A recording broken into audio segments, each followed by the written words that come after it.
He was a man who was born in a small island nation in the Indian Ocean. A man who was sent to boarding school in India at the age of 8. A man who was teased and bullied for his teeth. A man who was a shy and introverted child. A man who found his voice in music. A man who wrote songs that would become anthems for millions of people around the world. A man who was a flamboyant and charismatic performer. A man who was a genius. A man who was a visionary.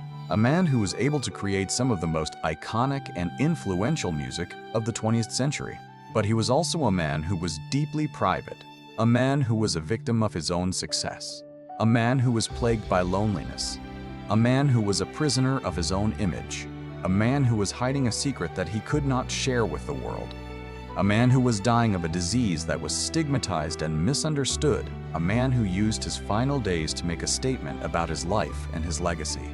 This is the story of Freddie Mercury, a man who is perhaps the most iconic and beloved frontman in the history of rock music. But here is what most people do not realize about Freddie Mercury. The man who is remembered as the flamboyant and charismatic showman, the man who is celebrated as a symbol of theatricality and excess, was also a man who was deeply insecure, a man who was a victim of his own fame, a man who was a prisoner of his own image, a man who was deeply lonely, a man who was not just a performer, but a man who was a poet, a man who was a visionary, a man who was a genius, and a man whose story is a testament to the power of the human spirit and the importance of authenticity. To understand Freddie Mercury, you have to go back to the beginning, to the sweltering heat and the stunning beauty of Zanzibar, a small island nation off the coast of East Africa, where he was born on September 5th, 1946, into a world of privilege and tradition. His birth name was Farrokh Bulsara, a name that reflected his Parsi heritage, a community of Indian Zoroastrians who had migrated to the region centuries ago. His father, Bomi Bulsara, was a cashier at the British colonial government, a man of integrity and discipline, a man who was deeply devoted to his family and his faith.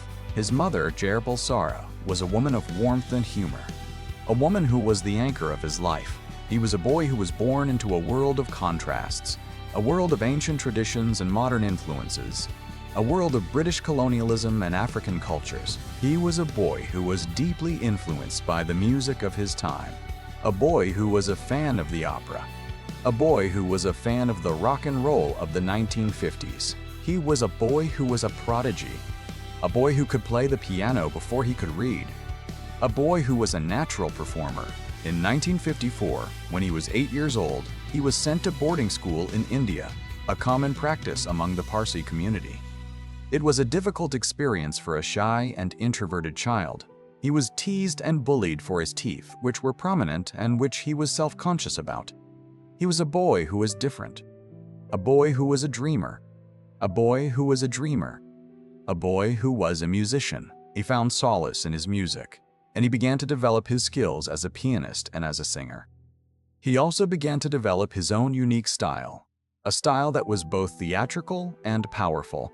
He was a boy who was searching for his identity, a boy who was trying to find his place in the world.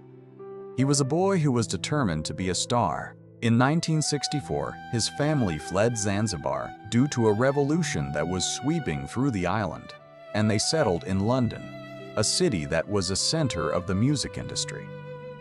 It was a turning point in his life. London was a city that was alive with music, a city that was a melting pot of cultures and ideas. He was a young man who was deeply influenced by the music of the city, by the rock and roll of the 1960s, by the glam rock of the 1970s. He was a young man who was determined to make his mark on the world. He met Brian May and Roger Taylor, two musicians who were forming a band. They were joined by John Deacon, and they became Queen. He was a man who was now the lead singer of one of the most iconic bands in the history of rock music. He was a man who was a star. The band was a phenomenon. They were a band that was constantly pushing the boundaries of music, a band that was constantly experimenting with new sounds and new styles. They were a band that was a force of nature. He was a man who was a charismatic and flamboyant performer, a man who was able to captivate an audience with his powerful voice and his theatrical stage presence. He was a man who was the embodiment of rock and roll excess. He was a man who was changing the world. But his success was also a burden. He was a man who was constantly under pressure, a man who was constantly in the spotlight, a man who was never allowed to be himself. He was a man who was a prisoner of his own fame. He was a man who was deeply insecure, a man who was deeply lonely, a man who was searching for something that he could never find. He was a man who was a victim of his own success. He was also a man who was hiding a secret. He was a gay man in a world that was often hostile to homosexuality. He was a man who was living a double life, a man who was afraid to be himself, a man who was afraid to tell the world who he really was. He was a man who was a prisoner of his own fear. His personal life was a series of contradictions.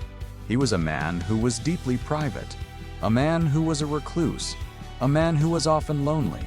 He was a man who was a party animal, a man who was a lover of excess. He was a man who was a devoted friend, a man who was generous and kind. He was a man who was deeply spiritual, a man who was a Zoroastrian, a man who was a believer in God. He was a man who was a genius, a man who was a visionary, a man who was able to create some of the most iconic and influential music of the 20th century. He was also a man who was dying. In 1987, he was diagnosed with AIDS, a disease that was then a death sentence. He was a man who was facing his own mortality, a man who was forced to confront the reality of his own death. He was a man who was determined to make the most of the time he had left. He continued to record and perform, and he continued to create some of his greatest music. He was a man who was a testament to the power of the human spirit, a man who was not afraid to face his own death. His final days were a testament to his courage and his dignity. He was a man who was able to find peace in his final days. He was a man who was surrounded by his friends and his family. He was a man who was able to make peace with his past. He was a man who was able to confront his own mortality with grace and courage. He died on November 24, 1991, at the age of 45. His death was a moment of profound grief for the world, a moment that shocked and saddened millions. He was a man who had achieved everything, but who had also lost everything. The legacy of Freddie Mercury is one of the most profound in the history of popular music. He is remembered as the lead singer of Queen, a man who changed the course of rock music. He has been honored with statues, monuments, and museums around the world. He is a man who is considered one of the most influential figures in the history of music. His music continues to be performed and recorded, and it continues to inspire and to move audiences around the world. But his legacy is also a story of tragedy and loss. He was a man who was a genius, but he was also a man who was deeply flawed. He was a man who was a visionary, but he was also a man who was a victim of his own success. He was a man who was not just an entertainer. He was a man who was a symbol, a man whose story is a reflection of the power and the tragedy of the human spirit. Why should someone born today still care about Freddie Mercury? Because his life is a testament to the power of the human spirit and the importance of authenticity. He was a man who was born into a world of poverty, a man who was a victim of his own circumstances, a man who was able to overcome every obstacle to achieve greatness. He showed us that the most important thing is not the obstacles we face, but the way we respond to them. He showed us that the pursuit of excellence is a noble endeavor and that it is never too late to change the world. He was a man who believed in the power of the human imagination, and he was a man who was not afraid to dream. He was a man who changed the world, and his story will continue to inspire generations to come. He was a man who once said, "The most important thing in life is to be yourself." He was a man who was not afraid to be different, a man who was not afraid to be himself, a man who was not afraid to express his true self. He was a man who taught us that the most important thing is not the success we achieve, but the difference we make in the world. He was a man who showed us that the pursuit of excellence is a noble endeavor, and that it is never too late to change the world. He was a man who was not just an entertainer. He was a man who was a poet, a philosopher, a visionary, and a legend. He was a man whose story will continue to inspire generations to come. He was a man who taught us that the most important thing is not the obstacles we face, but the way we respond to them. He was a man who showed us that even in the darkest hour, hope is possible and that the human spirit is indomitable. He was a man who changed the world, and he will never be forgotten. He was a man who showed us that the most important thing is not the success we achieve, but the difference we make in the world. He was a man who showed us that the pursuit of excellence is a noble endeavor and that it is never too late to change the world. He was a man who was not just a hero. He was a man who was a legend, a man whose story will continue to inspire generations to come. He was a man who taught us that the most important thing is not the obstacles we face, but the way we respond to them. He was a man who showed us that even in the darkest hour, hope is possible, and that the human spirit is indomitable. He was a man who changed the world, and he will never be forgotten.